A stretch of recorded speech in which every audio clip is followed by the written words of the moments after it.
Hoje nós vamos tratar a respeito de uma questão assim que ela acontece bastante, até por conta da carne, né? Ter algumas ações ou reações involuntárias. E hoje nós vamos tratar do tema que é o devolver o mal com o mal. Acho que talvez nem precisasse elucidar tanta coisa, porque o tema já diz tudo, né? Deus espera que a gente pague o mal com o bem, que a gente faça o bem sempre. E é isso que nós vamos estudar um pouco mais a fundo nessa noite. Amém? Então vamos junto, lembrando que nosso ambiente é interativo. Qualquer dúvida ou contribuição aí para o tema, pode interromper a qualquer momento. Então vamos lá. Então o tema de hoje, o devolver o mal por mal. Então vamos a uma rápida introdução. O que significa devolver o mal por mal? Trata de uma reação carnal em represália ao que nos faz mal, geralmente espontânea e outras vezes premeditada. A represália é o direito que alguém atribui a si mesmo para causar um dano maior ou igual ao que recebeu. É a famosa lei da ação e reação, né? Só que até então, antes de Cristo, a gente sempre teve uma reação na carne. E o que nós vamos abordar aqui é que a partir do momento que nós temos Cristo nas nossas vidas e que nós temos o Espírito Santo, a reação acontece, mas agora ela tem que ser uma reação no Espírito. Ainda que a ação foi contra a sua carne, a reação agora é no Espírito. Então vamos lá. Isso acontece nessa reação, essa represália, para vingar, então aí aparece o sentimento de vingança, que a gente vai falar aqui, ou recompensar um agravo recebido. Normalmente é acompanhado de um sentimento de justiça, porque se faz para compensação, né, para compensar a injustiça que você sentiu, se sentindo injustiçado aí. É fazer justiça com as próprias mãos. Muitas vezes torna-se injustiça. Então, grava isso. Fazer justiça com as próprias mãos, muitas vezes, trata, na verdade, de injustiça. Age-se fazendo evidente à pessoa o mal que nos fez, ou guardando rancor ou ressentimento no coração. Algumas vezes até chega a premeditar a vingança, o que torna o seu pecado ainda mais grave. A malícia, ela significa aí, né, fazer um dano por ciúmes ou inveja.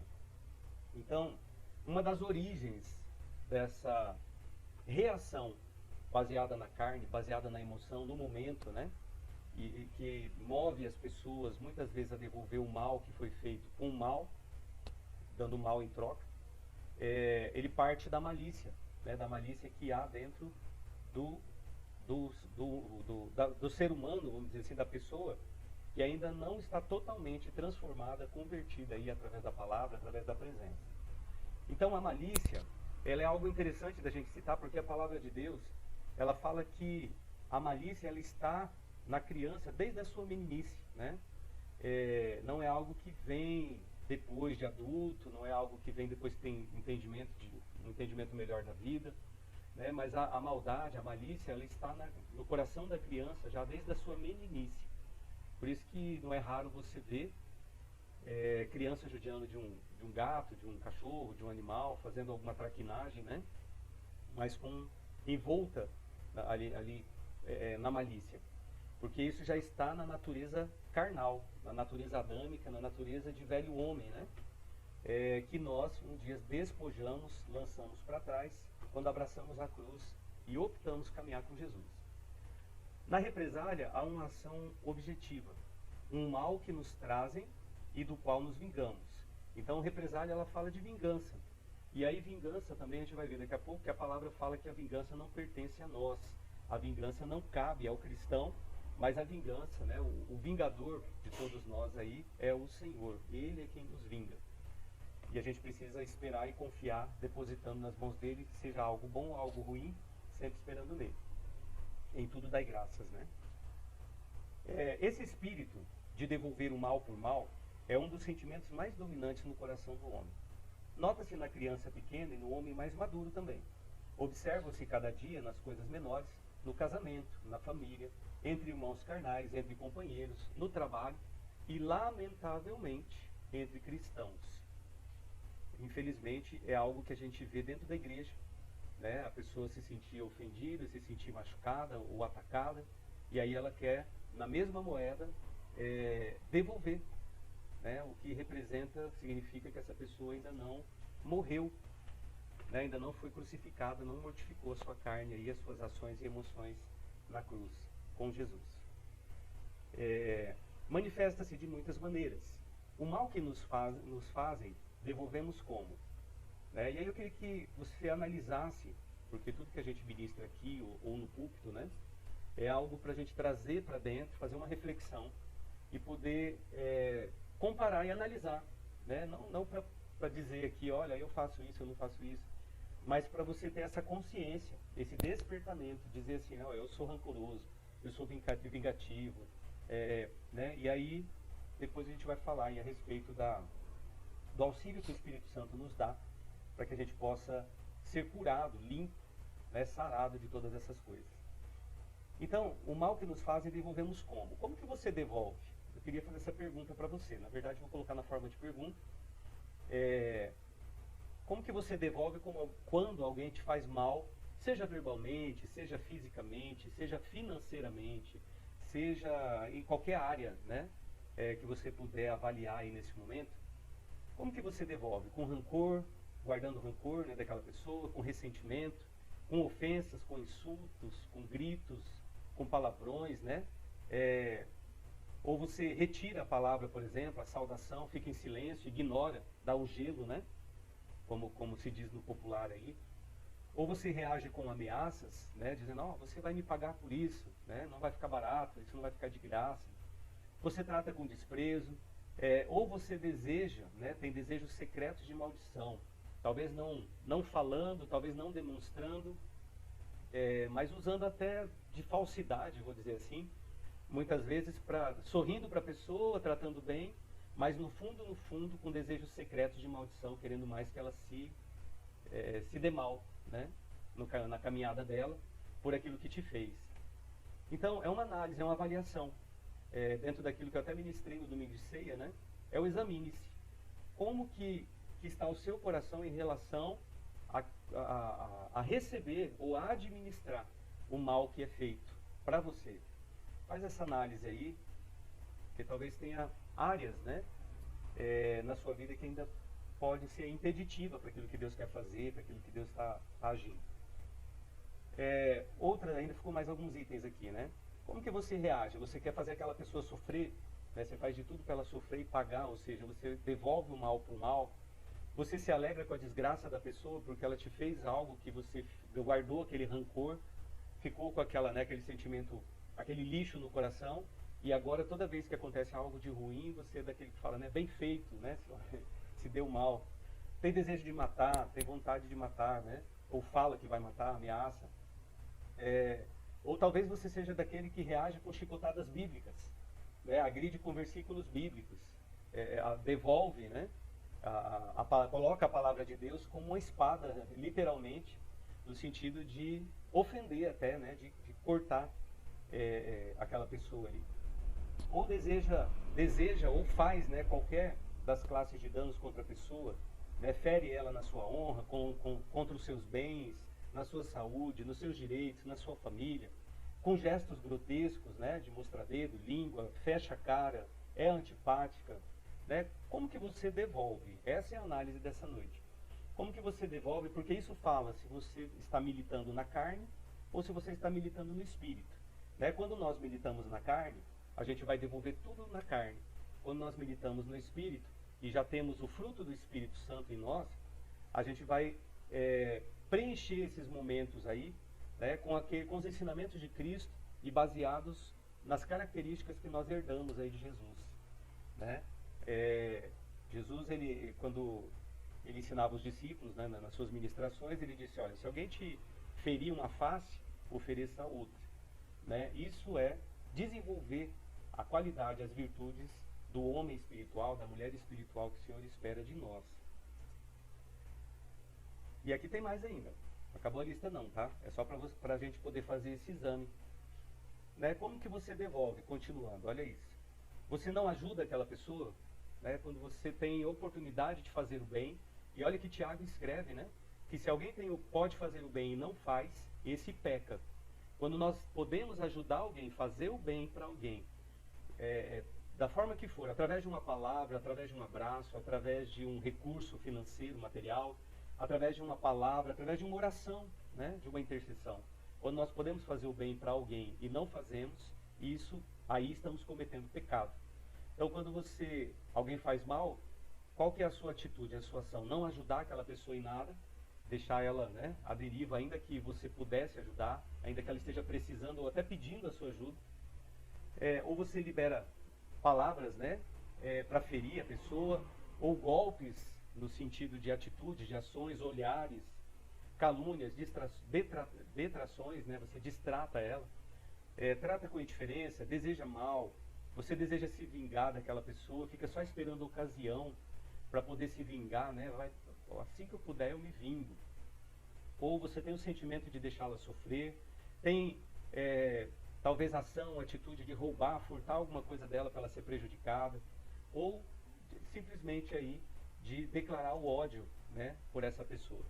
Então são questões para a gente poder analisar e trazer para dentro.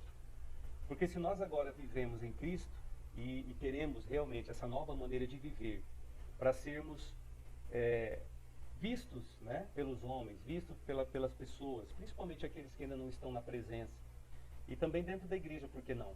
Mas se nós queremos representar dignamente, né, Jesus Cristo nessa terra como embaixadores dele, a gente precisa então se libertar também nessa área, né, de quando vem um ataque, a gente precisa se lembrar, e aí a gente vai pegar alguns textos bíblicos aqui, se você tiver com a sua Bíblia. Alguns eu até coloquei aqui no slide, mas se tiver com a sua Bíblia, aí é sempre bom anotar, marcar os textos que são usados para uma hora que você precisar, amém? Então vamos lá. Em relação a isso, o que Cristo nos ordena? Né? Qual que é a ordem, quais são as observações aí, através da palavra, para a gente poder mudar essa situação e não ser mais como era antigamente, né? Cristo, então vamos partir do começo. Primeiro de tudo, Cristo é o nosso Senhor, amém? Ele é nosso Senhor. Se Ele é Senhor, Ele governa sobre tudo que somos, tudo que temos, e Ele tem domínio. Nós demos a Ele esse domínio quando nós o confessamos, né, como Senhor, como Salvador. E aí quando as pessoas confessam como Senhor e Salvador, às vezes fica lembrando só da salvação, mas não pode esquecer que Ele também é Senhor.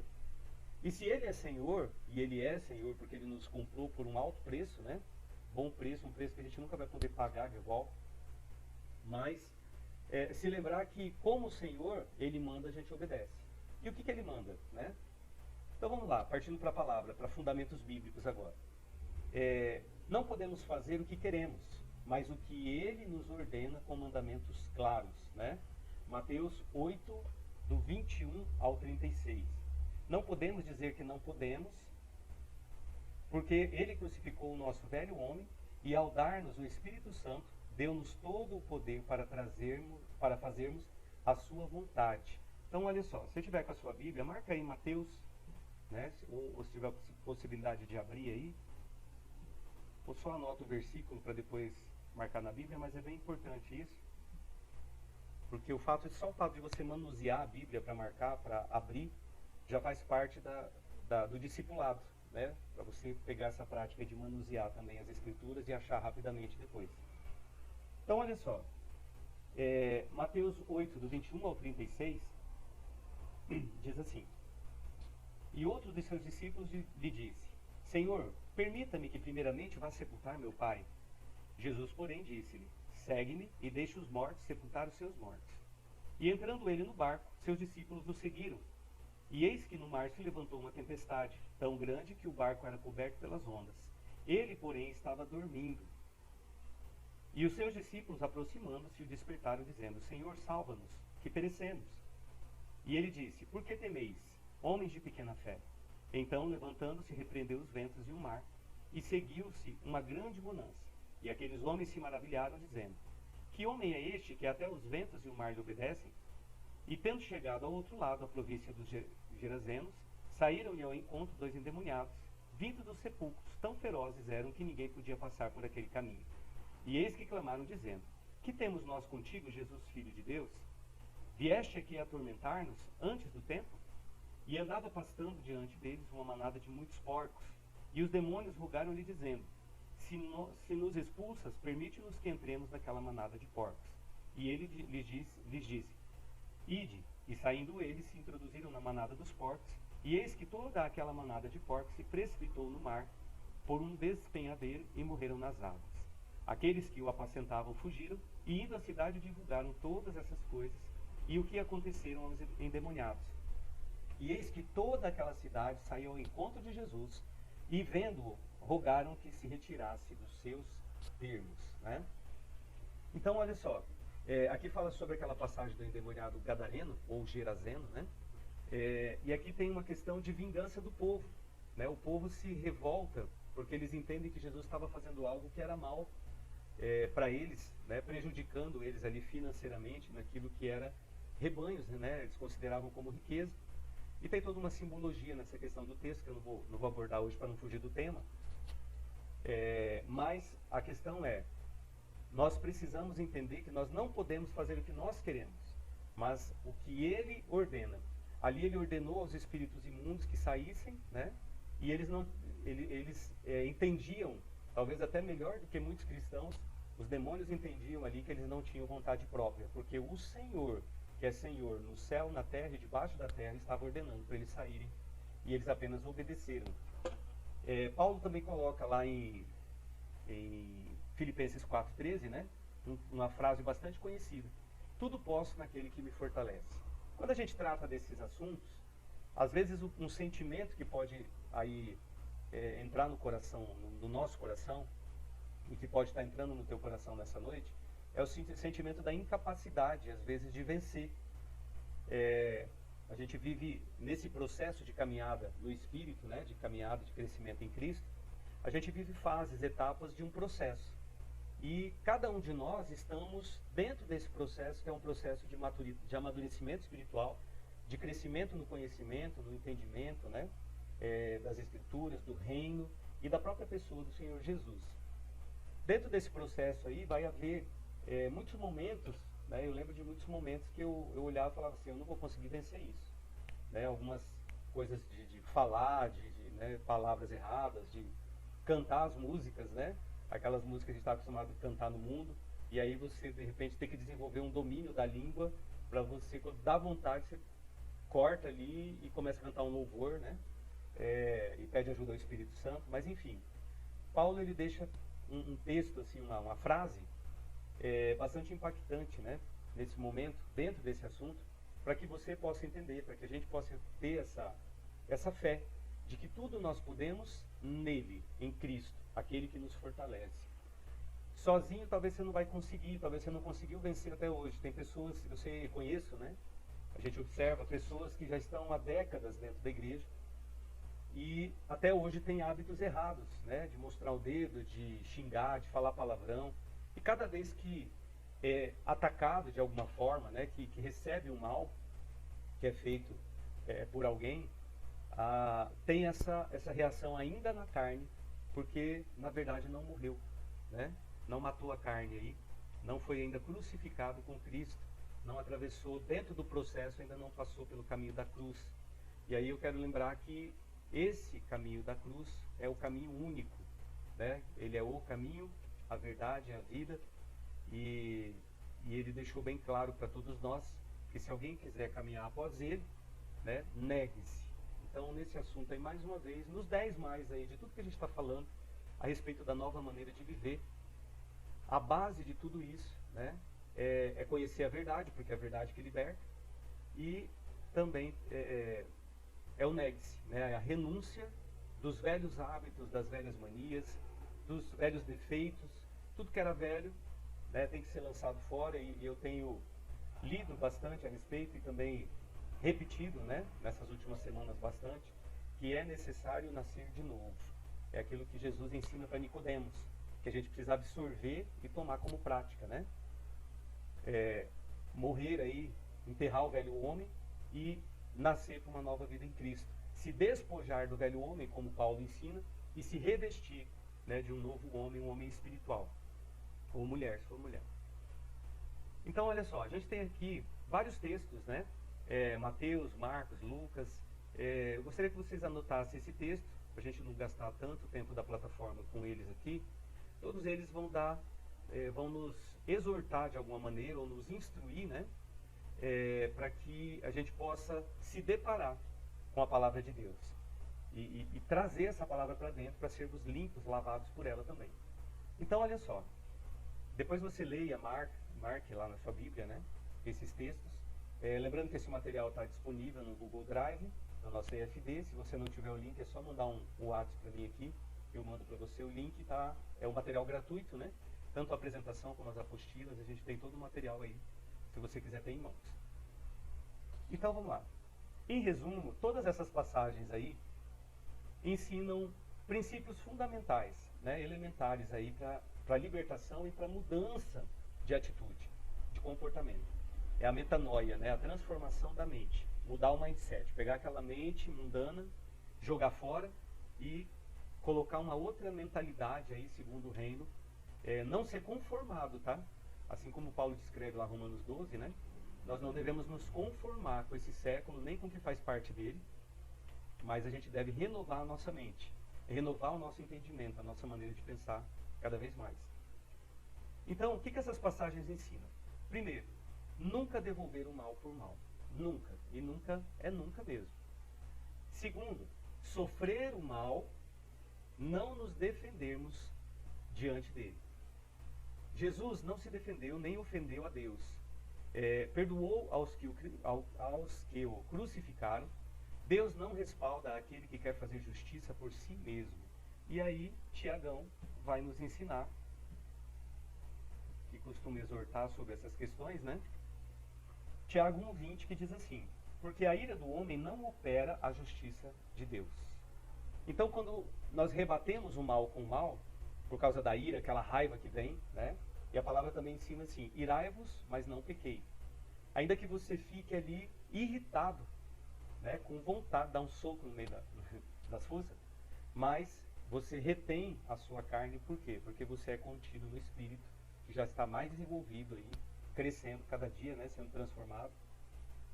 E Tiago está dizendo o seguinte: a ira do homem não opera a justiça de Deus.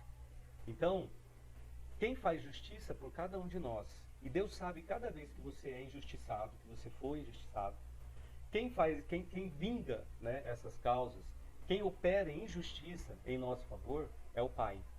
Então nós não temos que fazer nada, somente absorver e apresentar. Ora, apresenta para Ele: Pai, eu te entrego essa ira, essa raiva que veio, eu coloco essa pessoa aqui diante do Senhor, e o Senhor faz na vida dela como o Senhor sabe fazer melhor, né, como o Senhor bem entender. Não desejo o mal dela, porque aí vai entrar uma outra questão que eu acho que também está aqui, num desses textos, que Jesus ele ensina, né, que nós devemos orar pelos nossos inimigos. Então a pessoa fez mal para você, é um inimigo na sua frente, ele é um Golias a ser derrotado, mas não é você que vai jogar a pedra, amém? Até porque quem derrotou Golias não foi Davi nem a pedra, né? Mas foi o Senhor dos Exércitos, amém? Então vamos lá. Terceiro, a palavra nos ensina a perdoar de coração aquele que nos faz mal e vigiar para que posteriormente não brote nenhuma amargura. Então olha isso. Perdão, que todo mundo sabe que a palavra de Deus ela nos instrui aí a perdoar, né? Quando Jesus ensina lá para Pedro, 7 vezes, né? Depois Pedro vem perguntar para ele num outro culto, num culto seguinte: Senhor, o Senhor tinha falado 7? Até quantas vezes eu devo perdoar? 7? E Jesus fala assim: Pedro, você pode fazer melhor, você pode fazer mais que isso. Não te digo 7, mas te digo 70 vezes 7, né? E o Senhor nos ensina, eu sempre que eu me deparo com essa passagem, com esse texto do 70 vezes 7, 490 vezes aí ao dia, né? Liberar perdão sobre o seu irmão.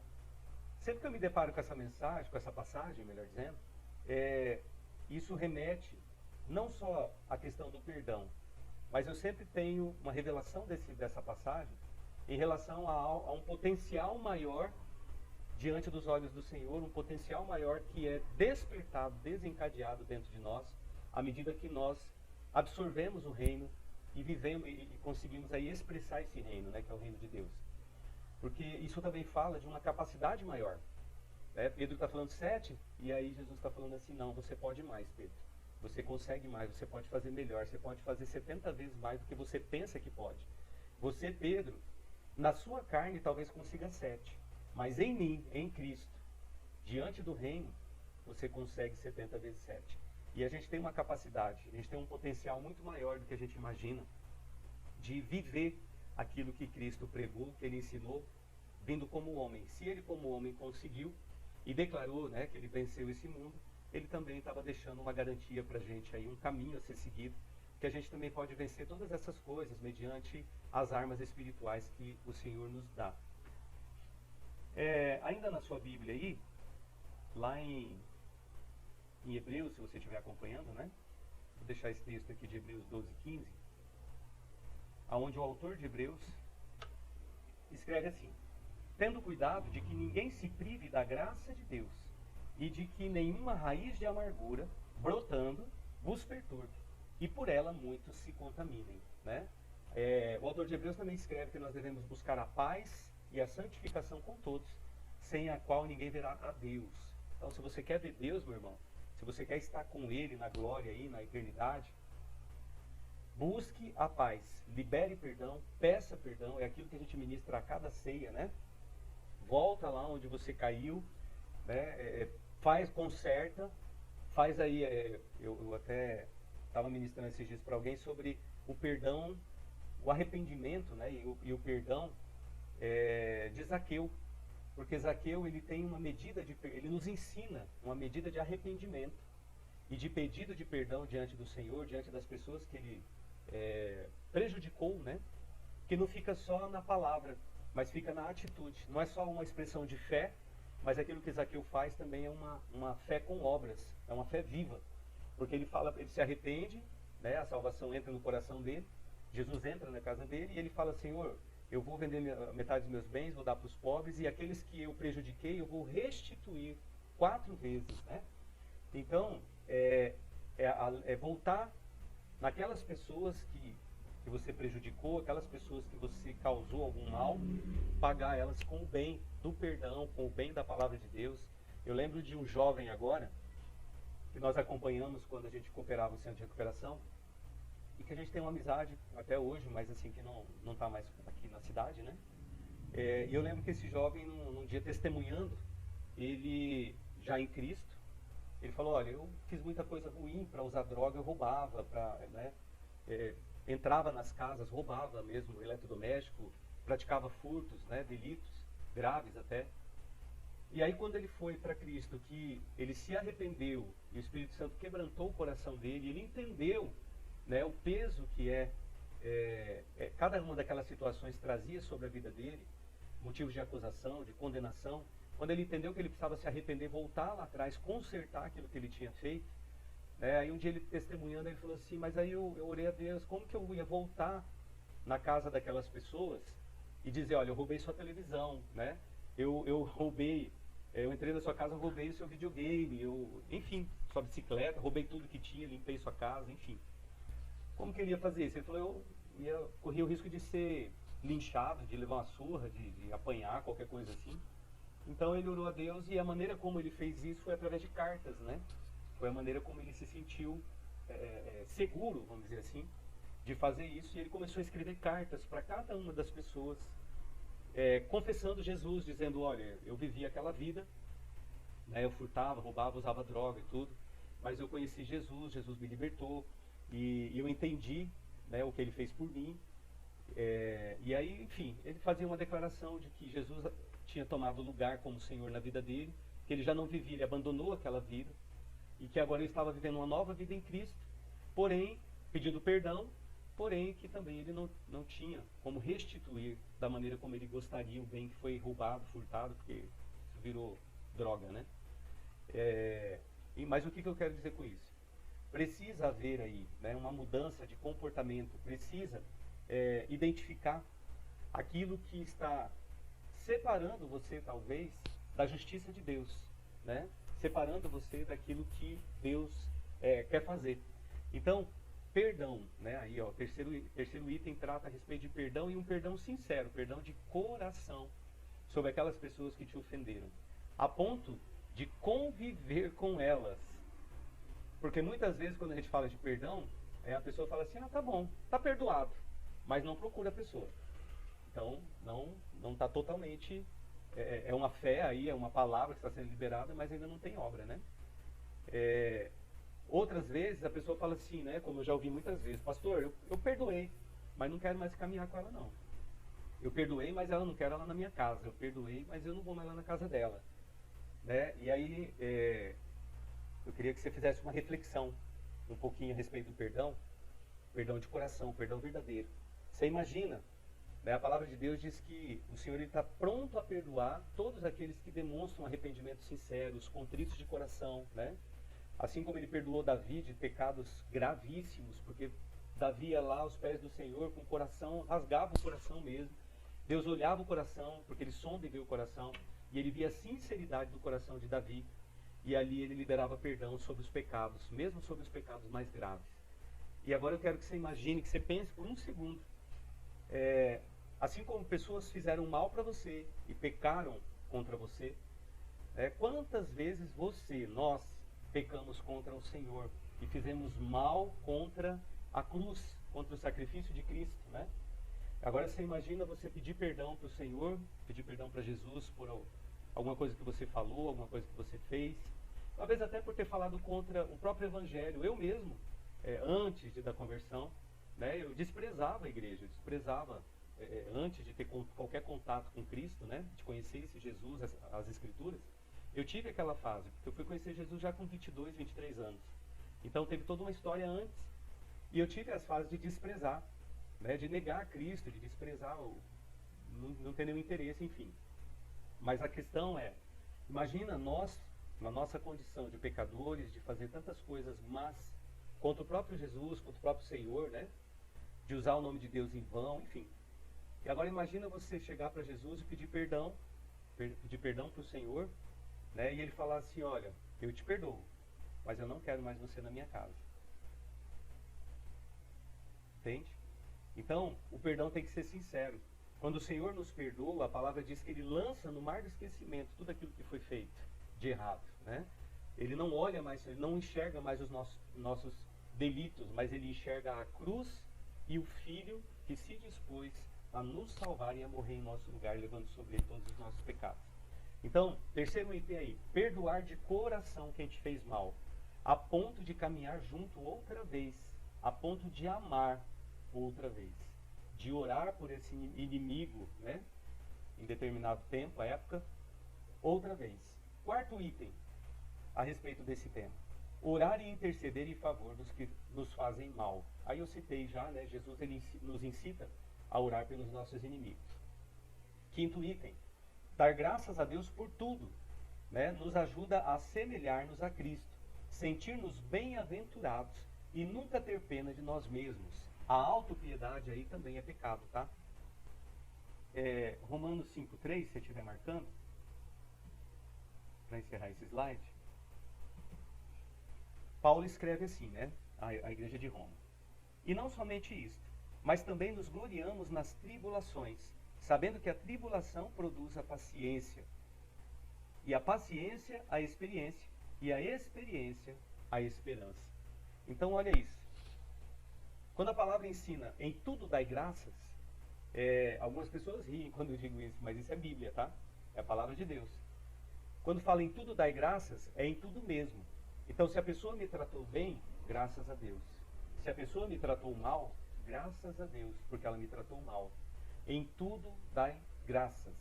E quando a gente aprende a dar graça em tudo, isso nos faz mais parecido com Cristo. E é exatamente isso que nós queremos, né? E Paulo, ele deixa aqui ele caracteriza aqui, né, uma sequência de coisas ou sentimentos que geram, né, situações que vão gerar coisas boas. Coisas ruins vão gerar coisas boas, se a gente olhar com olhos espirituais e aprender a lidar no espírito com essas coisas. Então, ele está dizendo que nós nos gloriamos, ou devemos nos gloriar nas tribulações. Se você está sendo atribulado por alguém está te perseguindo no trabalho, alguém está tentando sempre puxar o seu tapete, glorie-se por isso. Glória a Deus, estou sendo perseguido. Glória a Deus, estou tendo essa investida. Glória a Deus que o maligno está agindo através da vida desse meu colega de trabalho, dessa pessoa, desse irmão dentro da igreja. Por quê? Porque Paulo ensina que a tribulação vai produzir paciência, né? E aí até ouvi outro dia um pregador dizendo assim, ó, cuidado quando o que você pede para Deus. A palavra diz que nós não sabemos pedir como convém, né? Então quando alguém pede paciência, e eu já ouvi pessoas orar e falar assim, Senhor, me dá paciência. O Senhor dá, mas sabe qual que é o caminho para gerar paciência na tua vida? Paulo está dizendo aqui, Romanos 5,3, é mediante tribulação. Então você pede paciência para Deus e Deus aumenta a tribulação na tua vida. Porque a tribulação produz a paciência. E aí quando a paciência nasce, ela produz experiência, que você vai poder compartilhar com outros. E essa experiência vai gerar esperança no coração dos homens, inclusive no seu. Amém? E para encerrar o slide, o 6º item. Vencer o mal com o bem. Esse é o mais importante. É a gente aprender a administrar, não revidar. Quando eu ministro para casais, eu costumo usar um exemplo da brincadeira do joguinho lá do ping-pong, né, que acho que todo mundo conhece. Aquele joguinho da bolinha, né, que fica ping-pong. O ping-pong aí acho que inventaram esse nome, nunca pesquisei não, justamente por causa do vai e vem, né, da bolinha.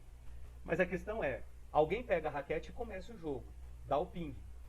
O jogo só continua se o oponente do outro lado der o pong, né, mandar a bolinha de volta. No nosso dia a dia é da mesma maneira, seja dentro de casa, na igreja, no trabalho, no ônibus, na rua, qualquer lugar que você estiver, é da mesma maneira, né? A pessoa do outro lado, ela vai dar o ping. Então, primeira coisa, nunca seja você a dar o ping aí, né, para exercer, para executar uma maldade ou fazer algo contra a vida do seu irmão, né, de alguém que esteja aí no seu círculo de relacionamento. Não seja você a dar o ping negativo. E quando alguém der esse ping, não seja você a devolver o pong. Porque imagina na mesinha lá do jogo do ping-pong, se a primeira pessoa dá, né, saca a bola, dá o ping, mas o outro do outro lado não der o pong, não tem jogo, não é isso? Então o jogo acaba ali, morreu, sacou, a bolinha parou, acabou o jogo. E é assim que a gente tem que caminhar, né, com esse entendimento. A pessoa deu o ping, né, falou uma palavra, um palavrão, xingou você, fez qualquer coisa, maltrato de alguma forma, procurou te ofender, procurou te humilhar, ela deu o ping. Mas você que está em Cristo, você que tem o conhecimento da verdade, tem a responsabilidade de usar o autocontrole, o domínio próprio, né, para não dar esse pong e matar ali. Acabou, né? Então, não se deixar vencer, né, do mal, mas vencer o mal com o bem. E ainda que você dê um pong, o pong tem que ser algo bom. Devolver para aquela pessoa de uma maneira que vai quebrar ela no meio, porque você paga não com o mal, mas paga com o bem. Diante de um fato ou mal que nos fazem, não podemos ficar passivos ou neutros. Sempre há reação. A reação aqui a gente está chamando de pong, né? Devemos canalizar essa reação. Em lugar de maldição, devemos abençoar. Então você pode dar o pong, é isso que eu estou falando também. Só que o pong agora é de bênção. Você está me desejando mal? Pois eu desejo para você toda sorte de bênçãos. Né? Você está me xingando? Mas eu profetizo sobre a tua vida que você vai ter uma experiência com o Senhor. Deus vai entrar na tua vida e você dá uma resposta com o bem. Devemos abençoar, porque o Senhor nos levantou nessa terra, nos chamou para sermos abençoadores. Com o bem vencemos o mal, detemos e evitamos males ainda maiores. Amém, irmãos? Estão acompanhando até aqui? Tudo bem? Alguma contribuição aí, alguma dúvida? Então, o assunto, assim, ele se resume nisso, né? Então, esse tópico é para nos conscientizar exatamente sobre o domínio, o autocontrole de nós não revidarmos à altura do que vem. Eu quero deixar um texto que está lá em Provérbios 6, a partir do verso de número 16. Marca bem esse texto, hein? Anota aí, grifa na sua Bíblia. E se você tem dificuldade nessa área da reação, de controle da reação, medita nesse texto aí durante uns dias, né, jejua e ora ao Senhor, pedindo ajuda ao Espírito Santo. Provérbios 6, 16 em diante diz assim: 6 coisas o Senhor odeia, e a 7ª sua alma abomina: olhos altivos, língua mentirosa, mãos que derramam sangue inocente, o coração que maquina pensamentos perversos, inclusive de vingança, pés que se apressam a correr para o mal, a testemunha falsa que profere mentiras, e o que semeia contendas entre irmãos. Vou ler de novo, hein? A partir do 16 ao 19, Provérbios 6. 6 coisas o Senhor odeia, e a 7ª sua alma abomina. Olhos altivos, olhar para as pessoas, para o próximo, com altivez, né? Com o nariz empinado, com superioridade, achando que é melhor, que é mais. Aos olhos do Senhor somos todos iguais. Amém? Todos têm o mesmo valor, que é o valor de alma, e a palavra de Deus diz que uma alma ensina, né? Que uma alma vale mais do que o mundo inteiro. Então, olhos altivos, olhar para as pessoas com ar de superioridade, é algo que Deus abomina. Está dizendo que Deus abomina, é grave. Língua mentirosa, né? Falamos já sobre a mentira aqui, num dos encontros passados. Mãos que derramam sangue inocente, o homicídio, né? Deus abomina.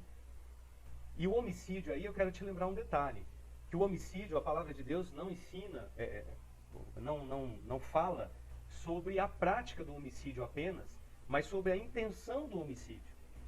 E aí cabe muito bem dentro desse tema, porque quando você odeia o seu irmão, você é homicida. Olha isso, a Bíblia diz que se você odeia o seu próximo, aos olhos do Pai você é homicida. E se você é homicida, o Pai abomina você, né? Porque está derramando ali sangue inocente, é como se estivesse, né, matando aquela pessoa. Você não precisa matar a pessoa de dar uma facada, um tiro, literalmente, mas se você matar essa pessoa pelo ódio dentro do seu coração, pela ira, já é considerado na palavra, à luz da palavra, como homicídio. E o lugar do homicídio, está descrito lá em Apocalipse 21, 7, 8, que o lugar do homicida ele vai fazer companhia para o chifrudo lá no final da história. Então, coração que maquina pensamentos perversos. Você não faz o mal para a pessoa, não devolve o mal para ela de uma forma prática, mas você maquina, você pensa em fazer, você pensa coisas ruins para a pessoa. Então, o Senhor abomina você também por isso. Por isso que precisa haver uma libertação e um cuidado muito sério sobre essas questões que trazem condenação para cada um que se coloca, né, debaixo disso. Outra coisa que o Senhor abomina, pés que se apressam a correr para o mal. Tem gente que é apressada em fazer o mal para o outro e às vezes não é nem para devolver, é porque já tem uma maldade, uma malícia maior, né, uma inclinação mais forte aí, voltada para a carne.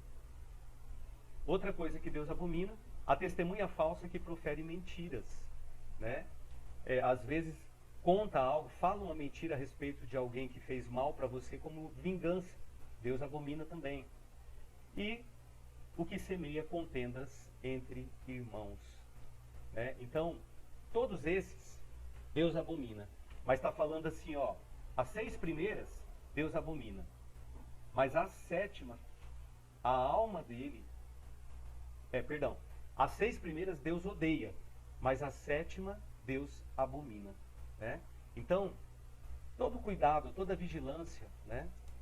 Nós precisamos observar, abandonar verdadeiramente a velha maneira de viver e adotar a nova maneira de viver segundo o reino de Deus. Porque nós não estamos aqui esperando o reino de Deus.